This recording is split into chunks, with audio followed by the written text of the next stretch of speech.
Salam sejahtera, tuan-tuan dan puan-puan, saudara-saudari sekalian. Apa kabar semua? Nama saya ialah Dr. Lee dan saya berasal dari Bukit Metajam, Pulau Pinang.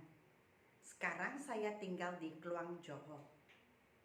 Jadi selamat menyertai program baru saya, Dr. Lee's Method Revision, ulang kaji.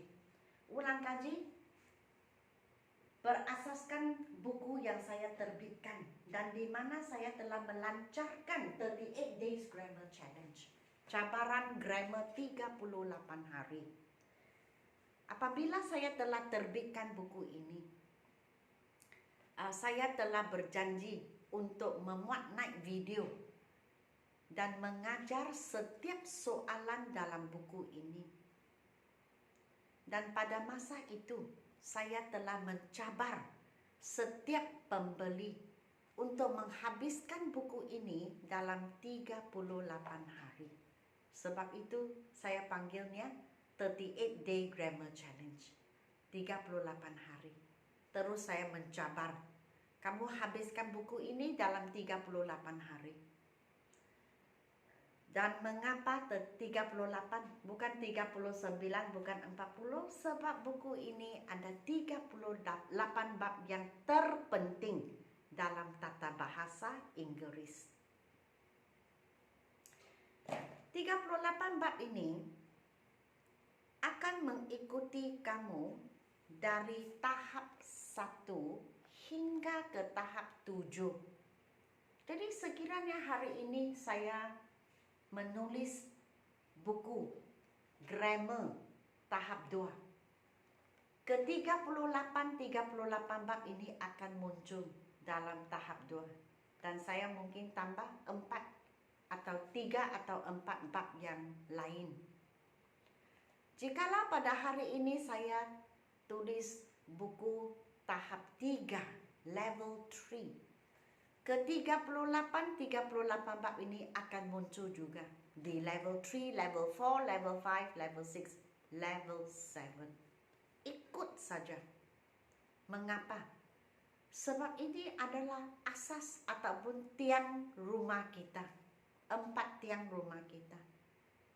Ke-38 bab ini akan muncul seumur hidup kita. Ingat kembali sekolah rendah, adakah kamu cakap this is my book? Ada. Itu dipanggil possessive adjectives. Adakah waktu kamu sampai ke sekolah menengah, oh that is your school, adakah tidak? Ada. Sampai ke university, that is his lecturer, adakah tidak? Oh, this is our university. Habis university bekerja pula. Oh, this is our office. That is his place. Adakah tidak? Ada. Waktu kamu menjadi ibu atau bapa, adakah kamu beritahu anak kamu, oh, this is my bag.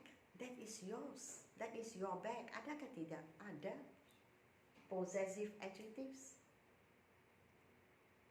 Sampai anak kamu besar, anak kamu mengajar anak dia, sama juga. This is our house. That is your chair. Possessive adjectives. Ini salah satu daripada bab yang terdapat dalam buku ini. Jadi, mengapa buku ini penting? Mengapa? Kamu tidak boleh beritahu saya, oh saya sudah tahu level 1. Untuk ramai orang, level 1 itu mungkin macam ABC. Tengoklah soalan-soalan ini. Adakah ini seperti ABC untuk kamu? Inilah level 1. Jadi level 1 bukan ABC. Level 1 adalah asas di mana kamu membina dan mengukuhkan grammar sehingga ke tahap yang tertinggi. Tanpa ini, bagaimanalah kita lompat terus ke tahap 3 dan tahap 4? Kita lompat ke sana, tetapi waktu kita sampai ke sana, kita macam tersesat. Kita sudah Tidak tahu mengapa begini. Kemudian apabila bertanya dan bertanya, maka diterangkan, oh ini sepatutnya level 1 belajar. Tetapi kamu tidak belajar.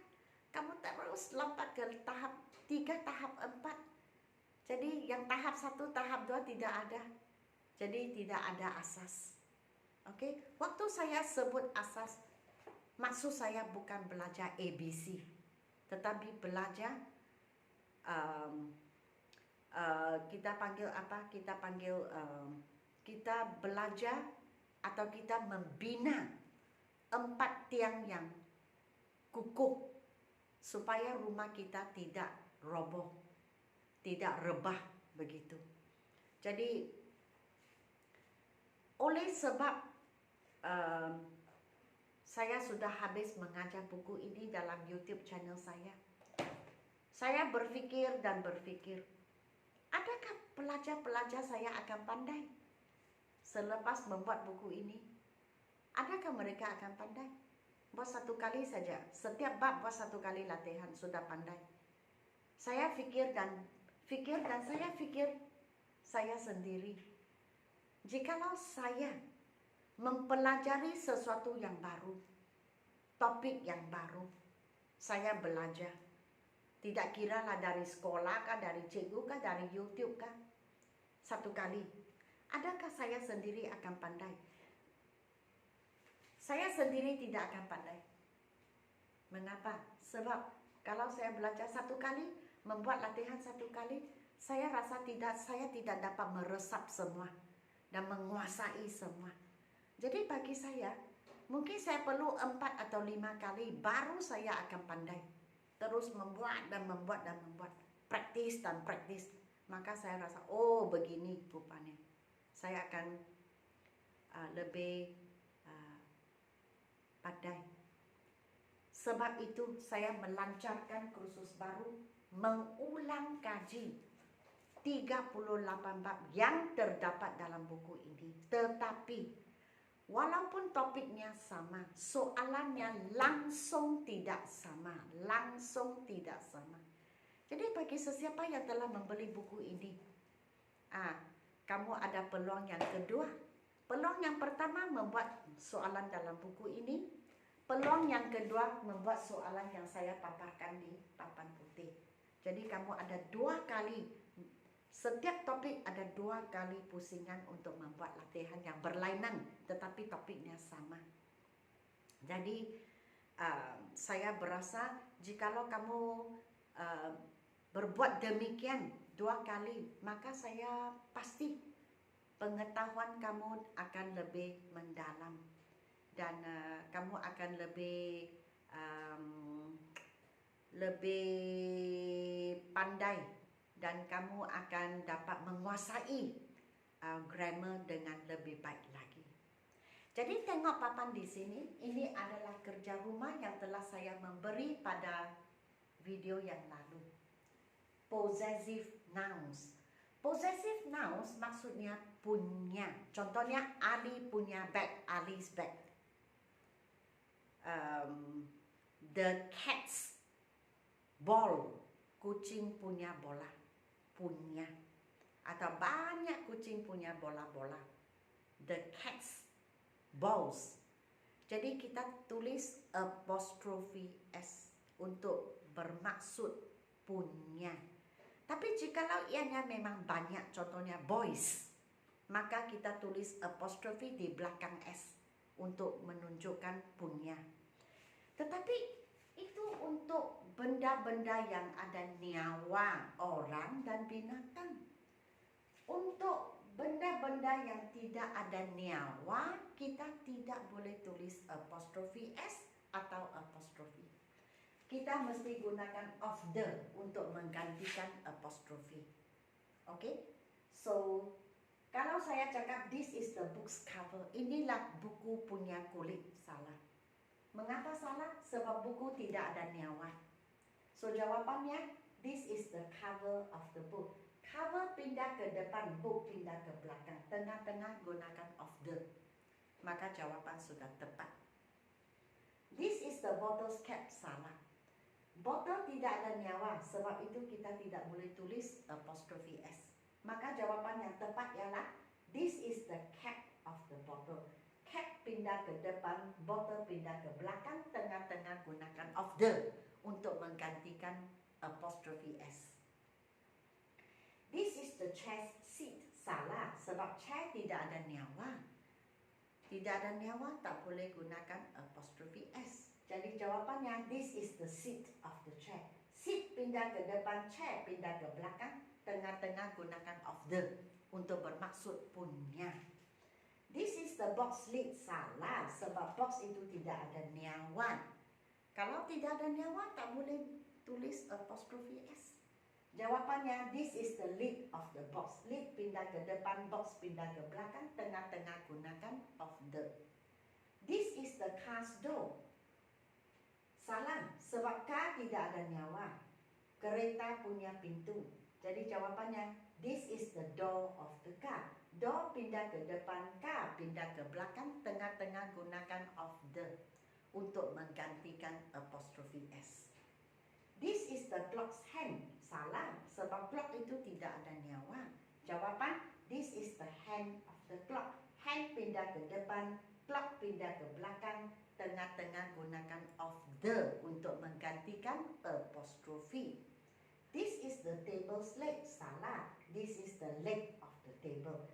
Leg pindah ke depan, table pindah ke belakang, tengah-tengah gunakan of the untuk menggantikan apostrophe. So, dengan ini possessive nouns bab ini sudah habis. Sekarang kita ke bab yang baru, possessive adjectives namanya. My, your, our, their, his, her, its. My saya punya, your kamu punya. Ini semua dipanggil possessive adjectives. Dan ini kerja rumah, latihan. Saya beri satu contoh. I have a belt. It is my belt. Saya mempunyai seutas tali pinggang. It is my belt. Ya adalah saya punya tali pinggang. Jadi jawapan kamu untuk nombor 2 sampai nombor 8 semua tulis it is, it is, it is permulaan. Kemudian yang she itu tukar ke atas. Di atas ada 7 untuk kamu pilih. Sini sama juga. Miss Mary has a handbag. Miss Mary mempunyai sebuah bag. It is her bag, her handbag. Semua tulis it is, it is, it is. Baru kamu tukar. Apakah possessive adjectives untuk menggantikan Miss Mary, the girls, Pak Long, Johan, and I? Okay? So, ini adalah kerja rumah kamu. Dan buatlah di rumah. Dan tunggulah video yang akan datang. Saya akan membuat pembetulan dengan kamu semua. Okay? Dan 2 hari yang lalu, hari Minggu, hari Ahad, saya telah bermula kelas online saya, SPM Essay Karangan. Dan esok hari Rabu saya akan bermula kelas baru online Writing dan Speaking.